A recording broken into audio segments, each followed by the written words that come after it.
Hi, this is Yaffi Lvova, registered dietitian nutritionist with Baby Blue Nutrition, and welcome to Nap Time Nutrition. Uh-oh. Got an unhappy baby on the floor here. Hey, hey kiddo. Hey. Okay. I'll pick him up if he needs me to. Okay, he needs me to. Come here. Come here.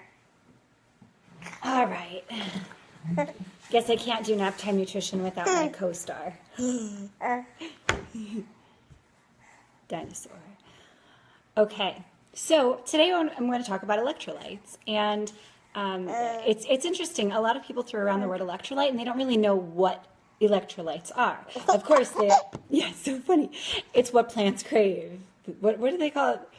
Electrolytes. What plants crave. Okay, but what are electrolytes? Okay, people mostly talk about electrolytes in the context of hydration, sports, any kind of extreme sports especially, and also when kids get sick, diarrhea, vomiting, nausea in general. People will talk about electrolytes and what you should do about your dehydration. And how you should handle dehydration. And here we are in Arizona, and today, I'm not sure if it's going to reach 100 today, but it is really hot in general in Arizona, and it's important to stay hydrated. I did a nap time nutrition on hydration, specifically on how much water your toddler needs. So you can go check that out. Right, so I skipped over my introduction. This kid distracted me. So Baby Bloom Nutrition, I do private and small group counseling for any of your nutrition obstacles between pregnancy and toddlerhood.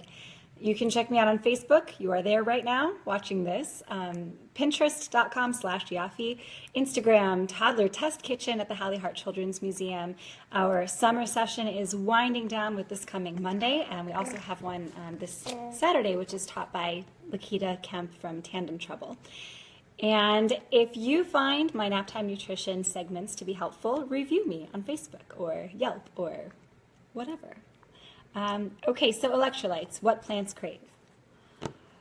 What are they? Electrolytes are nutrients regulating heartbeat, nerve and muscle function, blood pH, blood pressure, rebuilding of damaged tissue. So every higher order life form on this planet requires electrolytes.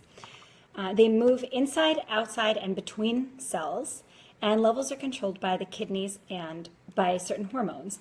Movement of the electrolytes through the cells is controlled by hydration status. When you sweat, you're mainly sweating potassium and sodium, which are two electrolytes. Yes, sodium's an electrolyte. So what are all the electrolytes? Well, the electrolytes that we find in food are sodium, potassium, calcium, bicarbonate, magnesium, chloride, and hydrogen phosphate. And so I've been asked recently, hey Adam, I've been asked recently, are there any foods that have electrolytes? Yes, all of them. All of the foods have electrolytes because they are what I just listed. And even sodium, if you're keeping a low sodium diet, for example, sodium's found everywhere. Sodium is in carrots and in celery. And that's a good thing because our bodies do need a certain balance of those electrolytes, which includes a certain balance of sodium. So where can we find electrolytes? Well, in dinosaurs, in fruits and vegetables, really. Every food is going to have a certain amount of certain electrolytes, but the best place to find electrolytes is in fruits and vegetables. So why would you have an electrolyte imbalance? Well, the major electrolyte imbalance that you're going to find is hydration status. So you can have hyponatremia or hypernatremia. Natrium is actually the Latin word for sodium, which is why on the periodic table sodium is Na, it's for natrium. So if you have hyponatremia, it means you have low sodium, which means that you had too much water, and hypernatremia is when you're dehydrated and there's too much sodium in your blood.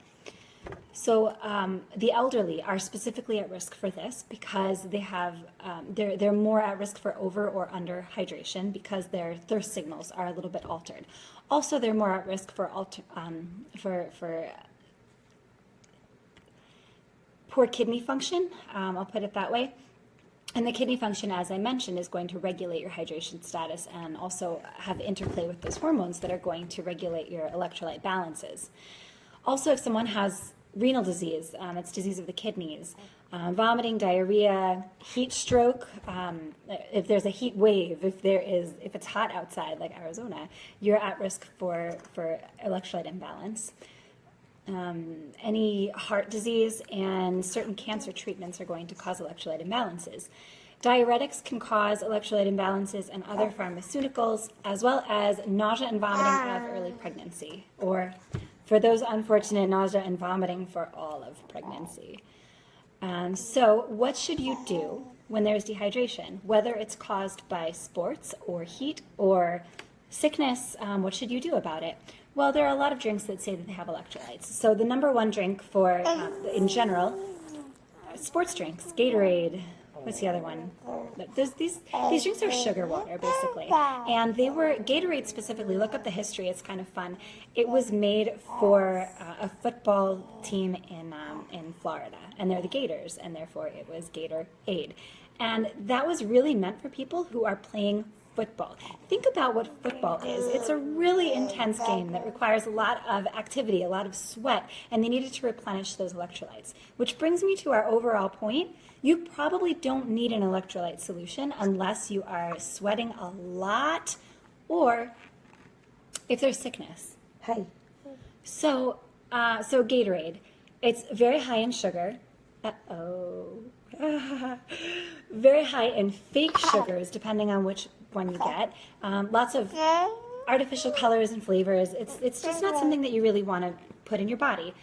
The next really common one, we are not playing with my earrings. Oh, it's so funny. Pedialyte. So Pedialyte is really commonly used for kids when they have nausea and vomiting or lots of diarrhea. And it's got a very long list of ingredients. Generally, when you see any type of food that has a long list of ingredients, it tells you that maybe you should steer clear. The main problem that I saw with Pedialyte, aside from the very high sugar content, as well as artificial colors, artificial flavors, is that it's got milk protein in it. Well, a lot of kids don't tolerate milk protein, but specifically kids who would need Pedialyte, who are vomiting a lot or having other rapid transit, as we used to say in school. Milk protein is not going to be your friend in that situation. So it might not be the best call to give your child Pedialyte because of that. The milk protein is not going to do you any favors. A really common one is coconut water. And I've touched on the coconut oil controversy. Coconut is like the number one food right now that's going to save the world. And as I expressed to a friend a few minutes ago, I'm pretty sure it's beets that are actually going to save the world. Yes. Yes, we had borscht for lunch. So coconut water is a great drink, but as far as using it for electrolyte reasons, it doesn't really work unless you're going to add some salt to it. Other sports drinks that are balanced have 4 times the amount of sodium that you'll find in coconut water, which is why some athletes who choose to rehydrate with coconut water will add a teaspoon of sea salt to 2 liters, I believe, of coconut water. And the truth is that you really do need to drink that much to get the electrolyte effect. You have to drink a lot of coconut water to get the proper effect. It is very high in potassium, which is a good thing. And as I said, you can add salt for strenuous activity. Smart water. This is a favorite one because it says right on the label that it has electrolytes, but if you read closely, it's electrolytes for flavor. The electrolytes are just in there to make it taste good. So while it's great to drink, and I think it tastes good, and I'll buy it when I'm out, the smart part of it is really the marketing, because it doesn't have a significant amount of electrolytes in order to really affect your hydration status above drinking water at all. It's pretty much the same. It is the same. That brings me to a good answer. What can you do? Now, I've told you why everything else is bad. Okay, there's a product that you can get at the supermarket called low salt. And I meant to show you, but it would be backwards anyway. It's called low salt, L-O salt. And instead of being sodium chloride, which most salt is, it's actually potassium chloride. And so it's got potassium, it's got chloride, and it does have some sodium in it. And that is a really good electrolyte replacer. And people are using that. Their marketing is for low salt diets. And Koa is sitting next to my desk in a high chair and is loving watching the baby. Yeah, well, babies love to watch babies, right? So There are actually products that you can get out there for selective eaters. It's videos of other babies eating broccoli and stuff. It's funny because kids like to watch kids and imitate them. So, hi, Koa. Okay, so back to low salt. You can get it, put 1 teaspoon in 2 liters of water. And it doesn't really taste great, but it does have the proper electrolyte balance for rehydration. If you're giving it to your child, add a quarter cup of some kind of juice for that. And you know, when I say juice, I'm not an advocate of giving kids juice. We're talking about a situation where you're trying to rehydrate them from sickness. So putting a quarter cup of apple juice in 2 liters of water with this solution in there is really not a big deal. It's for medical purposes, and you have to make it palatable so that they drink it. It doesn't work if it's in the container. So that is the solution that I propose to rehydrate yourself, to rehydrate your child. If you want to use coconut water, fine, just add some salt to it. And if I have any questions, feel free to write. Hi.